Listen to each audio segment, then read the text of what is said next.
Metro ministries YouTube ചാനലിലേക്ക് ഏവർക്കും സ്വാഗതം. റോമർക്കെഴുതിയ ലേഖനം 9-ാം അധ്യായം നമ്മൾ പഠിക്കുകയായിരുന്നു. 9, 10, 11 അധ്യായങ്ങളിലുള്ള മുഖവര ഇൻട്രൊഡക്ഷൻ കഴിഞ്ഞ എപ്പിസോഡിൽ നമ്മൾ പറഞ്ഞു. യുഗപരമായ ഒരു പഠനമാണ്, അല്ലെങ്കിൽ വേറെ രീതിയിൽ പറഞ്ഞാൽ പൗലോസിൻ്റെ ഒരു ന്യായീകരണമാണ് യഹൂദനെക്കുറിച്ച്. Past election, present rejection and future restoration, ഈ 3 കാര്യങ്ങളെക്കുറിച്ചാണ് 3 അധ്യായത്തിൽ പറയുന്നത്. ഇത് യുഗപരമായൊരു പഠനമായതുകൊണ്ടും ഇതിനകത്ത് കാണാനായിട്ടുള്ള ദൈവത്തിൻ്റെ വിശ്വസ്തതയും ദൈവത്തിൻ്റെ ഒരിക്കലും മാറ്റപ്പെടാത്ത വാക്കുകളും മാത്രമാണ്. അതുകൊണ്ട് നമ്മളിതിലെ ഒരുപാട് സമയമെടുത്ത് ഇത് ഡീൽ ചെയ്ത് പോകുന്നില്ല. കാരണം 12, 13, 14 അധ്യായങ്ങളിലെ പ്രായോഗിക കാര്യങ്ങൾ പഠിക്കാനുള്ളിടത്ത് നമുക്ക് കൂടുതൽ സമയമെടുക്കാം.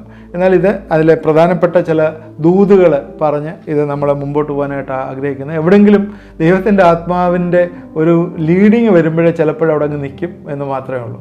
റോമർക്കെഴുതിയ ലേഖനം 9-ാം അധ്യായത്തിൻ്റെ 1 മുതൽ 5 വരെയുള്ള വാക്യങ്ങൾ വായിക്കാം. ഞാൻ ക്രിസ്തുവിൽ സത്യം പറയുന്നു, ഞാൻ പറയുന്ന ഫോഷ്കല്ല. എനിക്ക് വലിയ ദുഃഖവും ഹൃദയത്തിൽ ഇടപെടാതെ നോവുമുണ്ട് എന്ന് എൻ്റെ മനസാക്ഷി എനിക്ക് പരിശുദ്ധാത്മാവിൽ സാക്ഷിയായിരിക്കുന്നു. ജഡപ്രകാരം എൻ്റെ ചാർച്ചക്കാരായ എൻ്റെ സഹോദരന്മാർക്ക് വേണ്ടി ഞാൻ തന്നെ ക്രിസ്തുവിനോട് വേർവിട്ട് ശാപഗ്രസ്തനാവാൻ ഞാൻ ആഗ്രഹിക്കുമായിരുന്നു. അവർ ഇസ്രായേലിയർ, പുത്രത്വവും തേജസ്സും നിയമങ്ങളും ന്യായപ്രമാണവും ആരാധനയും വാഗ്ദത്വം അവർക്കുള്ള, പിതാക്കന്മാരും അവർക്കുള്ള തന്നെ.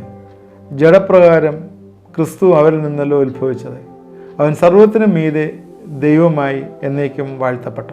വലിയ ഹൃദയവേദനയോടുകൂടി പൗലോസ് ജഡപ്രകാരം തൻ്റെ ചാർച്ചക്കാരായ സഹോദരന്മാർക്ക് വേണ്ടി പറയുന്ന ചില സ്റ്റേറ്റ്മെൻറ്റുകളാണ് ഈ വായിച്ച് കേൾപ്പിച്ചത്. ഇതെല്ലാം ക്ലിയറായിട്ട് എല്ലാം എഴുതിയിട്ടുണ്ട്. 5 വാക്യങ്ങളിൽ ഞാനൊന്ന് വായിച്ചു. ശൗലായിരുന്ന പൗലോസ് യഹൂദനായിരുന്നു. അത് മാത്രമല്ല, അവൻ പരീശനായിരുന്നു. അവൻ ഗമാലിയലിൻ്റെ കീഴിൽ നിന്ന് പഠിച്ചിരുന്നു. അവനെ സംബന്ധിച്ചിടത്തോളം യഹൂദൻ വേണ്ടി ഇത്രയും എരിവോടുകൂടി യഹൂദ മതത്തിന് വേണ്ടി നിന്ന ഒരു വ്യക്തി വേറെ ഇല്ലായിരുന്നു. അതുകൊണ്ട് തന്നെയായിരുന്നു പൗലോസ് അധികാരികളുടെ നിന്ന് പത്രം വാങ്ങിച്ചിട്ട് ക്രിസ്ത്യാനികളെ നശിപ്പിക്കാനായിട്ട് ഇറങ്ങിത്തിരിച്ചത്. എന്നാൽ വഴിയിൽ വെച്ച് പൗലോസിനെ ദൈവം വിളിച്ചു. ഇതെല്ലാം നമുക്കറിയാം. അപ്പോസ്തല പ്രവൃത്തി 9-ാം അധ്യായത്തിലെ ദമാസ്കസിൻ്റെ പടിവാതിലിൽ വെച്ച് കർത്താവുമായിട്ടുള്ള നേരിട്ടുള്ള എൻകൗണ്ടർ. അതിൽ കൂടി പിന്നീടുള്ള സമയങ്ങളിൽ 3 വർഷത്തോളമുള്ള കാലങ്ങൾ ദൈവം ഒരുപാട് കാര്യങ്ങൾ അവന് വെളിപ്പെടുത്തി കൊടുത്തു. ദൈവത്തിൻ്റെ കാര്യങ്ങളെല്ലാം അവന് വെളിപ്പെടുത്തി കൊടുത്തു. ഈവൻ 3-ാം സ്വർഗത്തോളം എടുക്കപ്പെട്ടു. അവിടെ ദൈവത്തിൻ്റെ മഹത്വം അവൻ കാണുവാനും ദൈവത്തിൽ നിന്ന് ഒരുപാട് കാര്യങ്ങൾ പ്രാപിക്കാനും ഇടവന്ന അപ്പോസ്തലനായ പൗലോസ് ഒരുപാട് ലേഖനങ്ങൾ നമുക്ക് തന്നു. ദൈവത്തിൻ്റെ ഒരുപാട് ആലോചനകൾ തന്നു. ഇതെല്ലാം നമുക്കറിയാം. എന്നാൽ ഈ റോമർക്കെഴുതിയ ലേഖനത്തിലേക്ക് വരുമ്പോഴേ അവൻ്റെ ജഡപ്രകാരമുള്ള അവൻ്റെ സഹോദരന്മാർ അവരൊന്നും കർത്താവിനെ വേണ്ട രീതിയിൽ അറിഞ്ഞില്ല എന്ന് ഓർത്തിട്ട് അവരെക്കുറിച്ച് അവന് ദുഃഖവും ഹൃദയത്തിൽ ഇടപെടാതെ നോവുമുണ്ട്. ഇത് ഒരു വലിയ മെസ്സേജാണ് നമുക്ക് തരുന്നത്. ഇന്ന് എന്നെ കണ്ടുകൊണ്ടിരിക്കുന്ന പ്രിയപ്പെട്ടവർ, ഇവിടെ എന്നെ കേൾക്കുന്ന പ്രിയപ്പെട്ടവർ, ചില ആളുകളൊക്കെ യേശുവിനെ രക്ഷകനും കർത്താവുമായി സ്വീകരിച്ചവരാണ്. ചിലരുടെ അതിനുള്ള താല്പര്യമുള്ളവരാണ്. എന്നാൽ നിങ്ങളുടെ ഭവനത്തിലെ ഈ ദൈവത്തിൻ്റെ തിരഞ്ഞെടുപ്പ് മനസ്സിലാക്കാതെ, ഈ കർത്താവിനെ അറിയാതെ ഇരിക്കുന്ന ഭർത്താക്കന്മാർ, ഭാര്യമാർ, കുഞ്ഞുങ്ങൾ, അല്ലെങ്കിൽ നിങ്ങളുടെ ചാർച്ചക്കാർ, നിങ്ങളുടെ ബന്ധുക്കൾ, അമ്മാച്ചന്മാർ, അളിയന്മാർ ഒക്കെ ഉണ്ട്. അവരെക്കുറിച്ച് പൗലോസ് പറയുന്ന പോലെ ഹൃദയത്തിൽ ഇടപെടാതെ നോവും വലിയ ദുഃഖവും നിങ്ങൾക്കുണ്ടായിട്ടുണ്ടോ? ഇത് വലിയൊരു ചോദ്യമാണ്. കാരണം പൗലോസിന് അറിയാമായിരുന്നു ഈ ലോകത്തിലേക്കായി എത്ര ഉത്കൃഷ്ടമാണ് നിത്യമായിട്ടുള്ള ആ ലോകം. അവിടെ ദൈവം നമുക്ക് ഒരുക്കിയിരിക്കുന്ന എത്ര വലുതാണെന്ന് 3-ാം സ്വർഗത്തോളം എടുക്കപ്പെട്ട പൗലോസിന് അറിയാമായിരുന്നു. അവനത് എക്സ്പീരിയൻസ് ചെയ്തു. അവൻ്റെ കണ്ണുകൊണ്ട് കണ്ടു. സ്തോത്രം. നമുക്ക് അങ്ങനെയുള്ള കാര്യങ്ങളൊന്നും ഉണ്ടായിട്ടില്ല. ചിലർ പറയുമ്പോൾ പൗലോസിന് ഉണ്ടായതുകൊണ്ട് ഉണ്ടാവട്ടെ, അന്നേരം ഞങ്ങൾ ചെയ്തോളാം, ഇത് കളിയാക്കി പറയുന്ന രീതിയിൽ. എന്നാൽ ഇവിടെ കാണാം പൗലോസിന് തൻ്റെ കൂടെയുള്ള യഹൂദന്മാർ ഈ കർത്താവിനെ അറിയണം, പ്രോപ്പറായിട്ട് അറിയണം എന്നുള്ള ചിന്ത പൗലോസിനുണ്ടായിരുന്നു. അതുകൊണ്ട് പൗലോസ് ചോദ്യങ്ങൾ ചോദിക്കുന്നുണ്ട്. ഇതിനകത്ത് തന്നെ ഒരുപാട് ചോദ്യങ്ങൾ ചോദിക്കുന്നുണ്ട്. 14-ാം വാക്യത്തിൽ പൗലോസ് ചോദിക്കുന്ന ചോദ്യമുണ്ട്. 14-ാം വാക്യത്തിൽ, ആകയാൽ നാം എന്ത് പറയണ്ടു? ദൈവത്തിൻ്റെ പക്കൽ അനീതി ഉണ്ടോ എന്നിങ്ങനെ 19-ാം വാക്യത്തിലെ ചോദ്യമുണ്ട്. 30-ാം വാക്യത്തിൽ ഞാൻ അതിലേക്ക് പോകുന്നില്ല. ഇവിടെ എല്ലാം തന്നെ പൗലോസ് ഈ ജസ്റ്റിഫൈ ചെയ്യാണ്. യഹൂദന്മാരെ തള്ളിക്കളഞ്ഞിട്ടില്ല, യഹൂദന്മാരെ ദൈവം തിരഞ്ഞെടുത്തതാണ്, ഒരിക്കലും തള്ളിക്കളഞ്ഞിട്ടില്ല എന്ന് പറയുന്നു. നേരത്തെ സൂചിപ്പിച്ചതുപോലെ ദൈവം ഇസ്രായേലിനെ തിരഞ്ഞെടുത്ത് ഇസ്രായേൽ ജനത്തിന് വലിയ വാഗ്ദത്തങ്ങളും അവകാശങ്ങളും കൊടുത്തിട്ടുണ്ട്. അവരുടെ കരച്ചിൽ നമുക്കറിയാം, ആബ്രഹാമിൻ്റെ സന്തതിയായിട്ട് വന്നതാണ്, യാക്കോബിൻ്റെ സന്തതിയാണ്. പിന്നെ 12 ഗോത്രങ്ങളായിട്ട് മിസ്രൈമിൽ അടിമത്തത്തിൽ പോയി അവരെ വിടുവിച്ച് ഫറവോൻ്റെ കയ്യിൽ നിന്ന് വിടുവിച്ച് മരുഭൂമിയിൽ കൂടി കൊണ്ടുവന്ന് കനാൻ ദേശത്തേക്ക് നടത്തി അനേകം ആയിരങ്ങൾ ലക്ഷങ്ങൾ ആയിട്ട് അവരുടെ പോപ്പുലേഷനായിട്ട് അവരെ ദൈവം നടത്തി കൊണ്ടുവന്നൊക്കെ അറിയാം. അവർക്ക് ദൈവം കൽപ്പനകളെ പ്രമാണങ്ങളെ കൊടുത്തു. ആവർത്തന പുസ്തകം 4-ാം അധ്യായത്തിൻ്റെ 31-ാം വാക്യത്തിൽ നിന്റെ ദൈവമായ യഹോവ കരുണയുള്ള ദൈവമില്ല, അവൻ നിന്നെ ഉപേക്ഷിക്കില്ല, നശിപ്പിക്കുകയില്ല, നിന്റെ പിതാക്കന്മാരോട് സത്യം ചെയ്തിട്ടുള്ള നിന്റെ നിയമം മറക്കുകയുമില്ല. അവരെ ദൈവം ഒരിക്കലും മറക്കുകയില്ല. ദൈവം മനുഷ്യനെ ഭൂമിയിൽ സൃഷ്ടിച്ച നാൾ മുതൽ നിനക്ക് മുമ്പുണ്ടായിരുന്ന പൂർവ്വകാലത്തിലും ആകാശത്തിൻ്റെ ഒരറ്റം തുടങ്ങി മറ്റേ അറ്റം എവിടെയെങ്കിലും ഇങ്ങനെയുള്ള മഹാകാര്യം നടന്നിട്ടുണ്ടോ, കേട്ടിട്ടുണ്ടോ എന്ന് അന്വേഷിക്കുക. ഏതൊരു ജാതിയെങ്കിലും നീ കേട്ടതുപോലെ തീയുടെ നടുവിൽ നിന്ന് സംസാരിക്കുകയും ദൈവത്തിൻ്റെ ശബ്ദം കേൾക്കുകയും ജീവനോടിരിക്കുകയും ചെയ്തിട്ടുണ്ടോ? ആവർത്തന പുസ്തകത്തിൽ ദൈവം ചോദിക്കുന്ന ഭാഗമാണ്. അല്ലെങ്കിൽ നിങ്ങളുടെ ദൈവമായ യഹോവ മിസ്രൈമിൽ വെച്ച് നീ കാണുക, ഞങ്ങൾക്ക് വേണ്ടി ചെയ്ത പോലെയുള്ള പരീക്ഷകൾ, അടയാളങ്ങൾ, അത്ഭുതങ്ങൾ, യുദ്ധം, ബലമുള്ള കൈ, നീട്ടിയ ഭുജം, വലിയ ഭയങ്കര പ്രവൃത്തികൾ എന്നിവയാൽ ദൈവം ഒരു ജാതിയെ മറ്റൊരു ജാതിയുടെ നടുവിൽ നിന്ന് തനിക്കായി ചെന്നെടുപ്പാൻ ഉദ്യമിച്ചിട്ടുണ്ടോ? ദൈവം ഈ രീതിയിലൊക്കെ അവരെ വിടുവിച്ചാണ്. എന്തുകൊണ്ടാണ് ദൈവം ഇങ്ങനെയൊക്കെ ചെയ്തത്? നമ്മൾ അവരെക്കുറിച്ച് ചിന്തിച്ചിട്ടുണ്ടോ? കാരണം അബ്രഹാം ദൈവം തൻ്റെ പിതാക്കന്മാരെ സ്നേഹിച്ചതുപോലെ, ഇൻറ്റൻസ് ലവ് ഓഫ് ഗോഡ്, ദൈവത്തിൻ്റെ അഗാധമായിട്ടുള്ള സ്നേഹം പിതാക്കന്മാരെ സ്നേഹിച്ചത്. അബ്രഹാമിനെയാണ് ദൈവം വിളിച്ച് വേർതിരിച്ച് ആദ്യം കൊണ്ടുവന്നത്. അതിന് മുമ്പുള്ള കഥകളൊക്കെ നമുക്കറിയാമല്ലോ. ലോകത്തെ നശിപ്പിച്ച കാര്യവും അത് കഴിഞ്ഞിട്ട് ചെറിയൊരു കുടുംബത്തെ എടുത്ത കാര്യവും പിന്നീട് വന്ന കാര്യം. അബ്രഹാമിനെ ദൈവം വിളിച്ചിട്ട് ജാതികളുടെ പ്രകാശമായി വെക്കുവാനെ അബ്രഹാമിനെ തിരഞ്ഞെടുത്തായിട്ട് കാണുന്നു. എന്നാൽ അബ്രഹാമിനെ ദൈവം പല രീതിയിൽ ടെസ്റ്റ് ചെയ്തിട്ട് അവസാനത്തെ ടെസ്റ്റാണ് അബ്രഹാം ഇസാക്കിനെ കൊടുത്ത യാഗം കഴിക്കുവാനായിട്ട് അബ്രഹാമിനെ ദൈവം ആഹ്വാനം ചെയ്യുന്നത്. അബ്രഹാമിന് ഇസാക്കിനെ കൊണ്ടുപോയി യാഗം കഴിക്കാനായിട്ട് തീരുമാനിച്ചു. അവിടെ എരിയുന്ന സ്നേഹം, ദൈവത്തോടുള്ള സ്നേഹം, ദൈവത്തിന് ആദ്യമായിട്ട് ഉയർപ്പിനെക്കുറിച്ച് പോലും ചിന്തിച്ചത് അബ്രഹാമാണ് എന്ന് ചിന്തിക്കണം. എബ്രായർക്ക് ലേഖനം നമുക്ക് പഠിക്കുമ്പോൾ നമുക്കറിയാം അബ്രഹാമിൻ്റെ അനുസരണം ആ രീതിയിലായിരുന്നു. ഏതെങ്കിലും രീതിയിൽ ഇസാക്കിനെ യാഗം കഴിക്കേണ്ടി വന്നാൽ പോലും ഇസാക്കിനെ ദൈവം ഉയർപ്പിക്കാൻ കഴിവുണ്ട് എന്ന് അബ്രഹാം വിശ്വസിച്ചു എന്ന് നമ്മൾ ചിന്തിക്കണം. അത്രയ്ക്കുള്ള വലിയ ഒരു അനുസരണം അബ്രഹാമിൻ്റെ ജീവിതത്തിലുണ്ട്. അതുകൊണ്ട് ദൈവത്തിന് അബ്രഹാമിനെയും അവൻ്റെ തലമുറയും ഒരിക്കലും ഉപേക്ഷിക്കാൻ പറ്റത്തില്ല. അബ്രഹാമിനോട് കൊടുത്ത പ്രോമിസ്, അന്ന് മൃഗങ്ങളെ പിളർന്ന് അവിടെ വെച്ചിട്ട് അബ്രഹാമിൻ്റെ ആ കവനൻ്റ്, ആ പ്രോമിസ്, ആ വാക്തത്വം, ദൈവം അതിൻ്റെ നടുക്കൂടെ നടന്നു. നീ ഉറങ്ങിക്കോ, നിനക്ക് ഗാഠനിദ്ര വരുത്തി. എന്താണ് കാര്യം? ഗാഠനിദ്ര വരുത്തി നിന്നെ കൊണ്ടൊന്നും ചെയ്യാൻ പറ്റത്തില്ല, പക്ഷേ ഞാൻ നിൻ്റെ സന്നിധി നടുക്കൂടെ, ആ യാഗവസ്തുവിൻ്റെ നടുക്കൂടെ ഞാൻ നടന്ന് നിന്നോടുകൂടി അങ്ങ് പ്രോമിസ് ചെയ്യാണ്.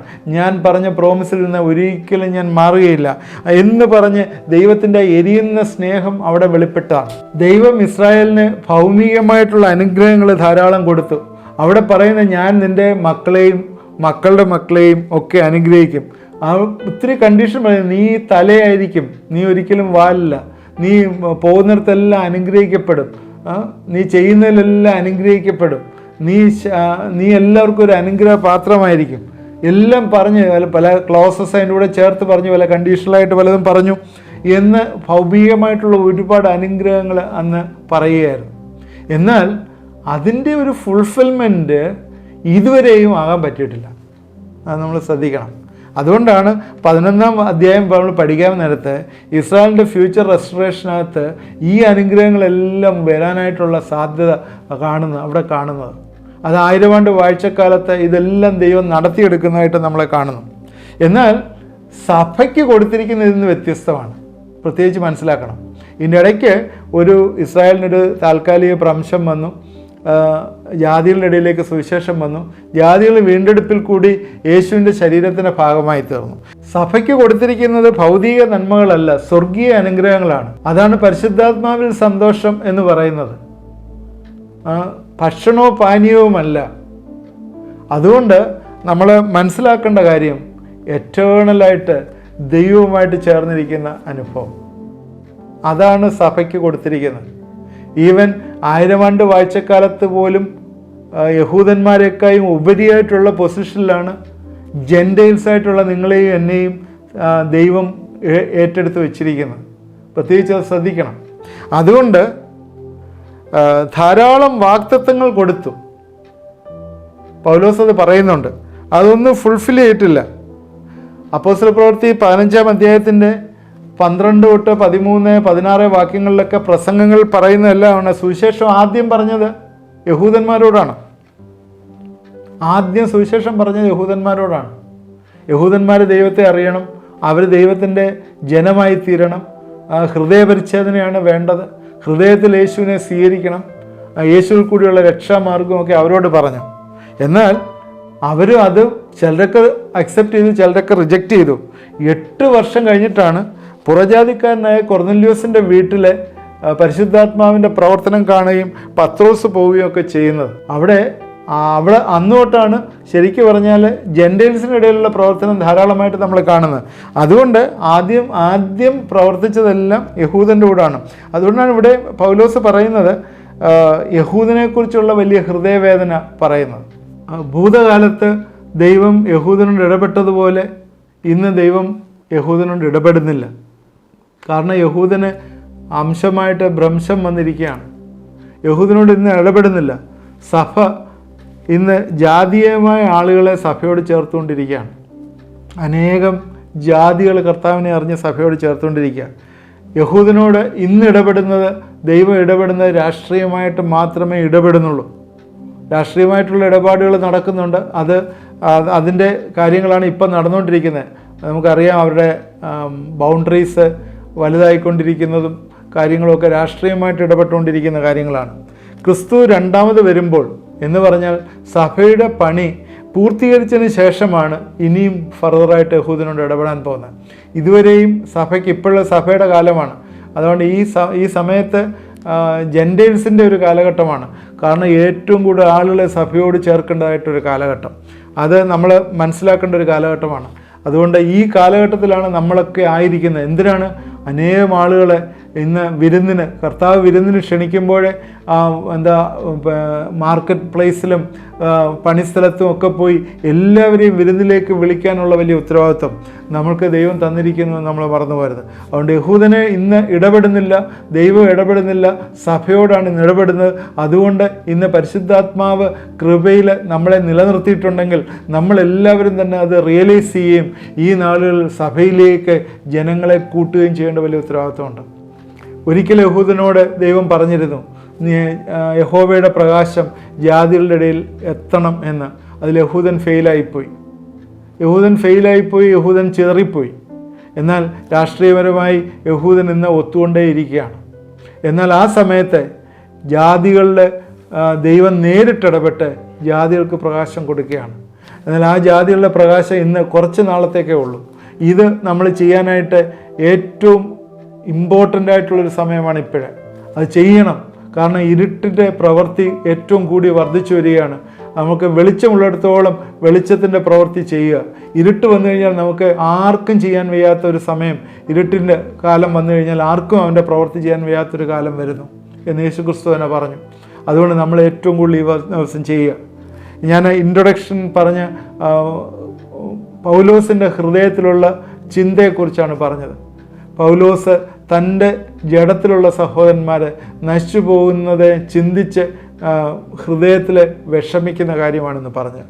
നമുക്കും ഇതുപോലുള്ളൊരു വിഷമം നമ്മുടെ ഹൃദയത്തിൽ ഉണ്ടാവണം.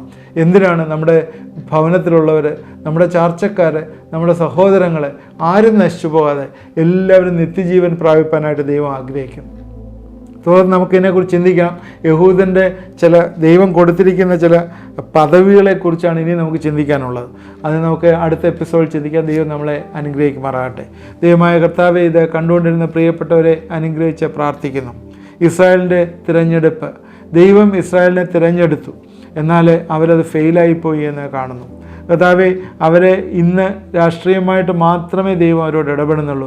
ഇന്ന് ദൈവം സഭയിലാണ് ഇടപെടുന്നത്, പരിശുദ്ധാത്മാവിൽ കൂടി ഞങ്ങളുടെ ജീവിതങ്ങളിലാണ് ഇടപെടുന്നത്. അതുകൊണ്ട് കർത്താവെ, ഞങ്ങൾ അടങ്ങിയിരിക്കാനായിട്ടല്ല നിങ്ങളെക്കുറിച്ച് ആഗ്രഹിക്കുന്നത്, വെളിച്ചത്തിൻ്റെ പ്രവൃത്തി ചെയ്യാനായിട്ട്, ഇരുട്ടിൻ്റെ കാലം വരുന്നതിന് മുമ്പ് തന്നെ വെളിച്ചത്തിൻ്റെ പ്രവൃത്തി ചെയ്യുവാനായിട്ട് ഞങ്ങളെ കൂടുതലായിട്ട് ഇടവരുത്താൻ സഹായിക്കുകയും ചെയ്യണമേ.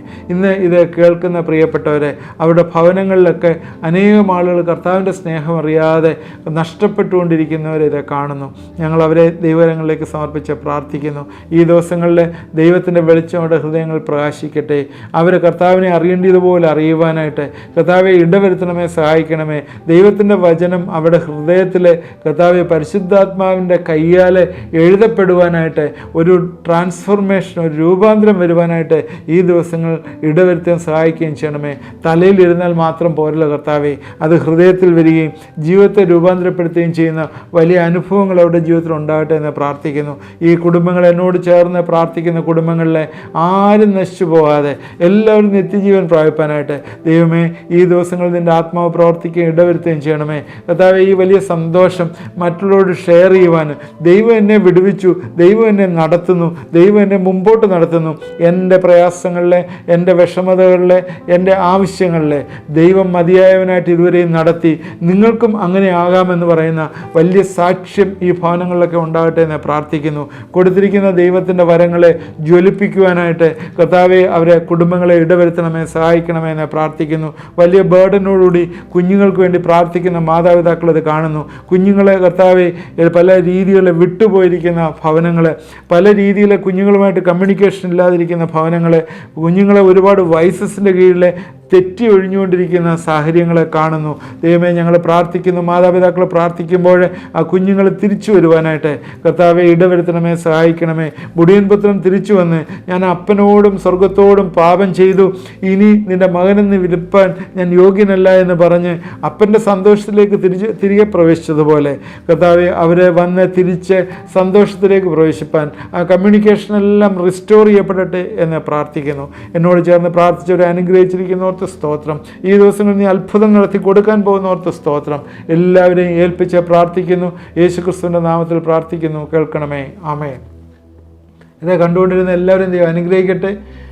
നിങ്ങൾക്ക് ഏതെങ്കിലും രീതിയിൽ പ്രയോജനമായെങ്കിൽ ഒരു ലൈനിൽ നിങ്ങൾ ആ പേഴ്സണൽ വാട്സാപ്പ് നമ്പറിൽ ഒരു റിപ്ലൈ തന്നാൽ ഞങ്ങൾക്കത് അനുഗ്രഹപ്രദമായിരുന്നു. എന്തെങ്കിലും സജഷൻസ് ഉണ്ടെങ്കിൽ അറിയിക്കുക.